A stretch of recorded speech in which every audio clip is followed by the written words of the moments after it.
मुझे लगता है कि आज का जो कार्यक्रम है इसका महत्व पूरी तरह से यदि हम समझ लेते हैं तो मैं मानता हूं एक अपने आप में एक क्रांतिकारी निर्णय।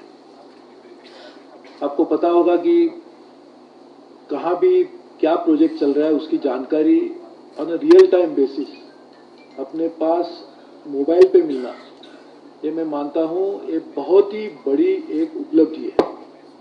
और कुछ दिनों में ही ये तो आज टैग का ही मेंटेनेंस के रिलेटेड है और 15-20 दिन में पूरा प्रोजेक्ट का भी है, वो भी इसी तरह से हमारा पूरी तरह से आज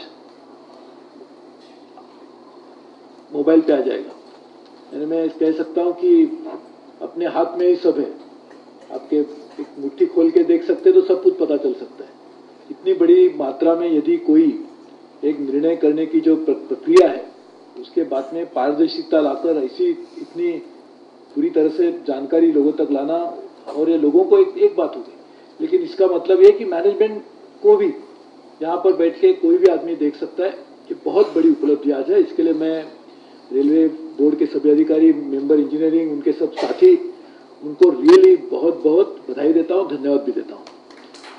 लेकिन मुझे मालूम है कि और भी करना। अभी देखिए एक चीज जैसे आपने देखी होगी, एक जोन में हमारी स्क्रैप और हमारी स्टोर्स का जो कितना स्टॉक होना चाहिए किसका देखा, उससे हमको 1100 करोड़ रुपए की बचत होगी। यानी 1100 करोड़ रुपए की बचत सिर्फ because of management information system. वैसे तो मैंने बजट में भी कहा था कि स्क्रैप के लिए हम ज्यादा काम करेंगे, तो ये भी हो गया। हमारा प्रिवेंटिव मेंटेनेंस भी उसके माध्यम से होगा। हमारे जो हादसे होते हैं उसके बारे में बहुत सारे समय में हमें पता नहीं चलता है कि क्या स्थिति, ये भी हमें पता चलने जाएगी। और मैं मानता हूं एक ई गवर्नेंस का एक बहुत बड़ा प्लेटफॉर्म आज हमने इसके बहाने इसके आज साथ साथ आज यहाँ खोल दिया है। और मैं मानता हूं ये बहुत ही बड़ा एक क्रांतिकारी निर्णय है। इसमें तो कॉस्ट सेविंग होगा, टाइम सेविंग होगा, अकाउंटेबिलिटी भी आएगी। आपने देखा होगा कि जिस तरह से इंफॉर्मेशन आएगी, तो हमने शुरुआत की थी, पहले डेलीगेशन किया था। अभी डेलीगेशन का मतलब ये नहीं कि अभी जो हम करेंगे, ऐसा कोई डिवीजन, ऐसा कोई जोन, ऐसा कोई कंस्ट्रक्शन डिवीजन नहीं कह सकता। वो क्या कर रहे हैं उसके बारे में जानकारी अभी आ जाएगी। यानी एम्पावरमेंट हो गया, एम्पावरमेंट के बाद में साथ साथ में अभी अकाउंटेबिलिटी भी आएगी। हम लोगों ने कुछ समय पहले तय किया है, हमारे बोर्ड ने भी अप्रूव किया है, की रिजल्ट एरियाज हमारे जितने भी रेलवे में काम करने वाले फंक्शनरीज है उनके ऊपर आएगी। और मैं मानता हूं एक बहुत बड़ी उपलब्धि है। मुझे मालूम है कि अभी ये शुरू हो गया, कल उसका नतीजा नहीं, तो 1100 करोड़ का तो नतीजा आ भी गया। लेकिन आप देखेंगे कि जिस तरह से रेल का जो एक नक्शा बदल रहा है उसमें एक बहुत बड़ा योगदान आज के कार्यक्रम से होगा। क्योंकि प्रोजेक्ट्स में काफी देरी होती थी, कॉस्ट ओवररन होते थे, टाइम ओवररन होते थे, इस सभी चीजों के ऊपर एक बड़ी मात्रा में आज हमारे पास उसको नियंत्रण लाने का एक टूल मिल गया। और इसलिए मैं समझता हूं कि एक बड़ी ट्रांसपेरेंसी में, अकाउंटेबिलिटी के लिए, एम्पावरमेंट के लिए, यानी ऐसा नहीं है कि आप करिए काम करते रहे, आपको डिफिकल्टी है तो आपको वापस फाइल भेजेंगे, फाइल आ रही है, फाइल कहाँ गई मालूम नहीं, ऐसा तो नहीं होगा। आपको रियल टाइम बेसिस पे क्या क्या दिक्कत है वो पता चलेगी। यानी रेल बोर्ड और हमारे जो ऑपरेटिंग यूनिट्स है फील्ड में, उनके साथ में भी एक ही पैरेलल, एक ही टाइम पे they will work at the same time on the same wavelength. ये बहुत बड़ी उपलब्धि आज की गई है, तो इसके लिए मैं धन्यवाद देता हूं। परसों हमारे जो मीडिया के मित्र हैं उनके लिए मैं कहना चाहूंगा कि हमारे मेंबर इंजीनियरिंग आज उनकी तबियत ठीक नहीं भी आए हैं, परसों आपको एक प्रेस कॉन्फ्रेंस भी करेंगे इसके बारे में कितनी बड़ी मात्रा में। मैं मानता हूं हमारे प्रधानमंत्री जी का जो डिजिटल इंडिया का जो मिशन है, इसमें मैं मानता हूं ये बहुत बड़ा कदम है। हमने पहले तो हमारे जो सीपीआरओ वहां बैठे, उनको आज हमने इसके लिए बुलाया था कि हम ट्वीट के ऊपर लोगों से जो समस्या हल करते हैं, निदान करते हैं, उसको और अच्छा किस तरह से किया जाए उसके लिए वो आए। वो भी एक डिजिटल इंडिया का एक पार्ट है। जो ट्वीट के ऊपर यदि कोई समस्या का समाधान हो सकता है तो एक बात है। अभी मैनेजमेंट इंफॉर्मेशन सिस्टम हमारी पूरी तरह से होने वाली खर्च के ऊपर लगने वाली पूरी तरह से लगाम, ये सभी बातें मैं मानता हूं बहुत बड़ी उपलब्धि है। तो उसके बारे में भी आपको जानकारी देंगे। आपको सबको मैं धन्यवाद भी देता हूं जिन्होंने ये काम किया। और अभी जिम्मेदारी ज्यादा है और इम्प्रूव करते रहना चाहिए। ये फर्स्ट जनरेशन है। हमारे जो आज जो सिस्टम बना है, फर्स्ट जनरेशन है।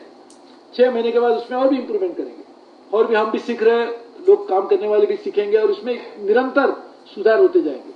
तो ये करने के लिए भी आज हमने शुरुआत किया। मैं मानता हूँ पूरी मात्रा में, जैसे कि आज ही हम लोगों ने वैसे पे कमीशन ने हमारे ऊपर एक बहुत बड़ा बर्डन डाला है, 32,000 करोड़ रुपए का, और किस तरह से करेंगे तो आप बता सकते क्या करना चाहिए, लेकिन उसमें हमने इस तरह के भी कदम ले रहे कि जिससे कॉस्ट भी कम हो, जैसे हमारी एनर्जी की कॉस्ट कम हो, हमारे ऑपरेशंस की कॉस्ट कम हो, हमारे मेंबर स्टाफ है वो भी करेंगे। जिस तरह से हम किस तरह हमारे सब मेंबर मिलके हम लोग जरूर कोशिश करेंगे कि किस तरह से कॉस्ट के ऊपर भी हम कंट्रोल में लाए, ताकि हमारी प्रोडक्टिविटी बढ़े, एफिशिएंसी बढ़े, और साथ में आने वाले दिनों में हम रेल की अच्छी सेवा लोगों को देने में कामयाब भी रहेंगे।